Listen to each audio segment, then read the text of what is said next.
Hello အားလုံးပဲမင်္ဂလာပါရှင် Burmese USA YouTube channel လေးကနေပြန်လည်ကြိုဆိုလိုက်ပါတယ်ဒီနေ့မှာတော့ပြောပြပေးမယ့်အကြောင်းအရာလေးကတော့ OmegaPro ဆိုတဲ့ company အကြောင်းဖြစ်ပါတယ် OmegaPro company ဒီကောင်းဤဆိုဤကျွန်မဘာမှမဝေဖန်ချင်ဘူးဘာမှလည်းမသိသေးပါဘူးကျွန်မကလေ့လာသူတစ်ယောက်ဖြစ်ပါတယ် YouTuber တစ်ယောက်လည်းဖြစ်ပါတယ်အဲ့ဒီအတွက်ကြောင့်မလို့ကျွန်မရဲ့ subscriber တွေဒါမှမဟုတ်ကျွန်မ channel ကိုလာပြီးတော့ကြည့်ရှုသူတွေကိုကျွန်မနဲ့အတူလေ့လာနေတဲ့အကြောင်းအရာလေးတစ်ခုကိုမျှဝေပေးခြင်းတတ်ဖြစ်ပါတယ်လောလောဆယ်မှာကျွန်မကလေ့လာနေသူတယောက်ဖြစ်တဲ့အကြောင်းမလို့ OmegaPro ကို step by step ပေါ့နော်ကျွန်မလေ့လာသွားတယ်ကျွန်မသိချင်တယ်ဒီဟာ company ကဘာတွေလုပ်တာလဲဘယ်လိုမျိုးတိစောက်ထားလဲပြီးတော့ member ဝင်တွေကဘယ်သူတွေလဲဘာလုပ်လဲဘာလို့ဒီ OmegaPro company က member ဝင်တွေကိုအတိုးတွေအဲ့လိုမျိုးပေးနိုင်တာလဲဘာကြောင့်မို့လို့ member တယောက်က1000ရင်းထားလို့ရှိရင်14လ16လအကြာအဲ့လောက်ကြာတဲ့အခါမှာပေါ့နော်3000စာရသွားတယ်လေဘလို့တွေလဲပေါ့နော်အကုန်လုံးကျွန်မသိချင်တယ်သိချင်တော့ကျွန်မလေ့လာပါတယ်အဲ့တော့OmegaPro က2016ခုနှစ်မှာသူကတည်ထောင်ခဲ့တာဖြစ်တယ်ဆိုတော့ရှင်းပြော2022ဆိုသိပ်မကြသေးဘူးမကြသေးတော့ယုံကြည်ရတာတော်တော်များများလူတွေအတွက်ယုံကြည်ရတာခဲရတဲ့ company တစ်ခုဖြစ်တယ်ကျွန်မဒါကျမတို့အပြစ်လည်းမဟုတ်ဘူးဒါပေမဲ့ကျမအနေနဲ့ကအမြဲတမ်းစူးစမ်းလေ့လာတတ်တဲ့ဒီတဘာဝရှိတဲ့ကြောင့်မလို့ကျမစူးစမ်းလေ့လာခြင်းနဲ့ဘာတွေလဲဆိုတာသိခြင်းနဲ့ပြီးတော့လူတိုင်းလူကလည်းသိတဲ့လူကလည်းသိနေကြတယ်မသိတဲ့လူကလည်းကြော်သွားတယ်ပေါ့နော်ဆိုတော့ကျမကြော်သွားတဲ့သူမျိုးမဖြစ်ချင်ဘူးအဲဒါကြောင့်မလို့သိသိချင်တဲ့ကြောင့်မလို့ကျမလေ့လာတယ်လေ့လာကြတော့ကျမရဲ့ဒီneighbor ချင်းလူမျိုးအမျိုးသမီးတယောက်ကနေပြီးတော့ကျမကိုသူကမြန်မာလိုလည်းကောင်းကောင်းပြောတတ်တော့သူစီကနေပြီးတော့ကျွန်မဒီ information တွေကိုရတယ်သူကဒီ OmegaPro ကိုစပြီးတော့အသင်းဝင်ထားတာတစ်နှစ်ဝန်းကျင်ရှိပြီပေါ့နော်ဆိုတော့ပတ်စံလဲသူကတစ်နှစ်ဆိုတာထက်ဘယ်လိုပြောမလဲ16လပေါ့နော်တစ် cycle ပေါ့တစ် cycle ဝန်းကျင်ရှိပြီဆိုတော့လွန်ခဲ့တဲ့နှစ်ကျော်လောက်ကသူကငွေ900ထည့်ထားတယ်ဆိုတော့အခုသူငွေ900သုံးပြီဆိုတော့1500သူပြန်ထုတ်နိုင်ပြီပေါ့နော်ဆိုတော့ဒါကလက်တွေ့ကြနဲ့သူလည်းပြောပြနိုင်တယ်ပြသနိုင်တယ်ဆိုတဲ့အခါမှာကျွန်မပို့ပြီးတော့စိတ်ဝင်စားတယ်ပေါ့နော်ဘာတွေလဲအထူးသဖြင့်ကျွန်မတော့ရှုံနိုင်ဘာလဲဆိုတော့ကျွန်မသိချင်တယ်အထူးသဖြင့်ကနော်ဆိုတော့အခုလိုကြည့်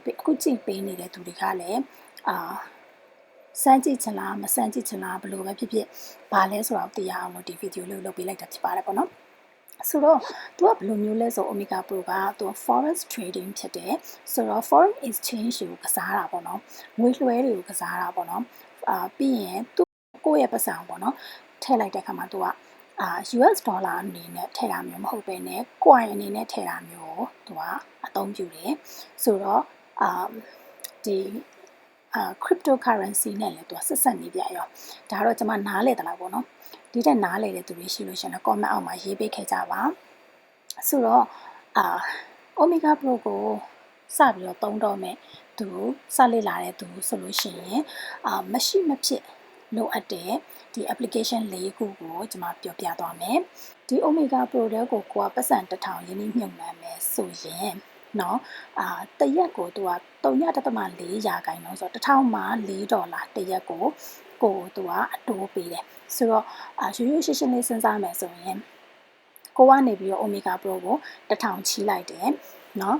နော်ဒါဥပမာပြပြ OmegaPro က1000ချီးလိုက်တယ်ဆိုလို့ရှိရင် OmegaPro ကကို 0.4% ဖြစ်တယ်1000မှာ$4ဖြစ်တယ်တနေ့ကို$4နေ့ပြန်တော့ပေးသွားတယ်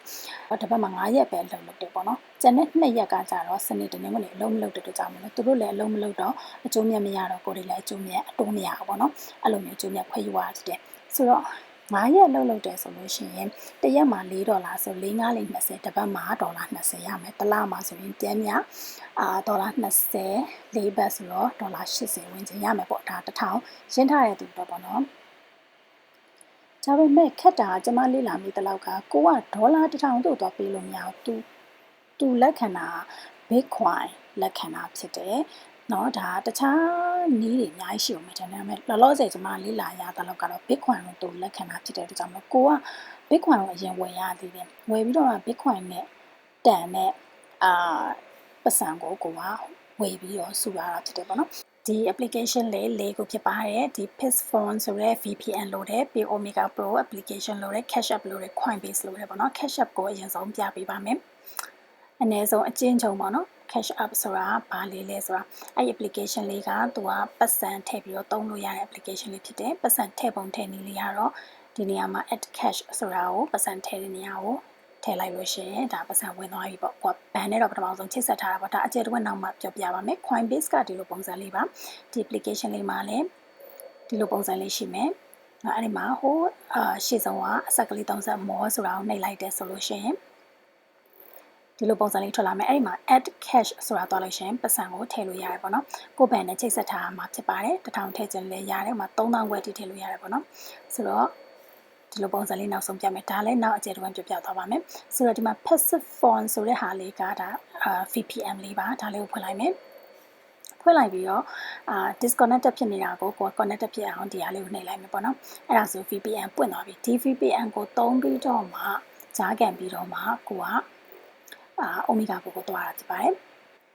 ဒီမှာတွေ့လား OmegaPro.world ဆိုတာဒါသူ့ရဲ့website ပါဒါပေမဲ့သူ့ website မှာ application ရဲ့တတ်မရှိတဲ့အတွက်ကြောင့်မလို့ကိုကအဲ့ application လေးကိုရအောင်ဘယ်လိုလုပ်မလဲဆိုတော့အခုပြထားတဲ့နေရာလေးကိုနှိပ်လိုက်ပါတော့နှိပ်လိုက်ဒီလိုပေါ်လာမယ်ပေါ်လာလို့ရှိရင်နောက် add to home screen ဆိုတာလေးကိုနှိပ်လိုက်ဒီမှာတွေ့ရနော်အဲ့ဒါလေးကိုနှိပ်လိုက်လို့ရှိရင်ဒီဒါလေးပေါ်လာလိမ့်မယ်အဲ့ဒီမှာကိုအများကြီးကိုဖြတ်ပြီးတော့ Omega Pro ဆိုပြီးတော့ပဲဒါနာမည်လေးကိုအတူတူလေးပေါ့နော်သူဟာရအရန်ရှည်နေတာဆိုတော့ကိုကwebsite ကိုဒီ application ဖြစ်အောင်လို့ copy ထားတာဆိုတော့လေနော်အဲ့ဒါလေးကိုဒါ website ကို application ဖြစ်အောင်လုပ်နည်းလေးပါဒါလေးတခါတည်းတင်ပြပေးလိုက်တာပါနော်အဲ့ဒါဆိုရင်ရသွားပါပြီဒီမှာ Omega Pro ရဲ့ application လေးရသွားပါပြီနောက်ဆုံးအထိကြည့်ရှုပေးတဲ့အတွက်ကြောင့်မလို့အားလုံးကိုကျေးဇူးတင်ပါတယ်နောက်နေ့ဒီမှာလည်း Omega Pro နဲ့ပတ်သက်တဲ့ဒီအဆင့်လေးတွေပေါ့နော်ကျွန်မလေ့လာခဲ့သမျှကျွန်မသင်ယူခဲ့သမျှလေးတွေကိုအဆင့်လေးကျွန်မတင်ပေးသွားမှာဖြစ်တဲ့အတွက်ကြောင့်မလို့ like and subscribe လေးတွေလုပ်ထားပေးကြပါအကယ်လို့ကျွန်မပြောတာကိုမှန်သိရှိစေမှားသိရှိစေထောက်ပြဖို့ဝေဖန်ဖို့ရှိတယ်ဆိုလို့ရှိရင် comment လေးမှာရေးပေးခဲ့ပါအတူတူသင်ယူနေတာမို့လို့ကျွန်မဝေဖန်တာကိုလက်ခံပါတယ်ရှင်ပြီးတော့ဒီအခုပြပေးထားတဲ့ဒီ Omega Pro ရဲ့ packages တွေပေါ့နော်ဘယ်လိုဝယ်ရတယ်ဆိုတာလေးလဲခုနက Coinbase ကိုတုံးပြီးတော့ပဲဖြစ်ဖြစ် Cash App ကိုတုံးပြီးတော့ပဲဖြစ်ဖြစ်ဘယ်လိုဝယ်ရတယ်ဆိုတာလေးလည်းနောက်ဆိုလို့ရှိရင်ကျွန်မတစ်ဆင့်ပြီးတစ်ဆင့်ပြောပြပေးမှာဖြစ်ပါတယ်အဲဒါကြောင့်မလို့ stay tuned မှာ stay subscribe ပါကျေးဇူးပါ bye bye Even when you feel low, you can still go. Even when you feel slow, you can still go. Even when there's no hope, you can still go. I never answer to no, man, I still go. Go, go.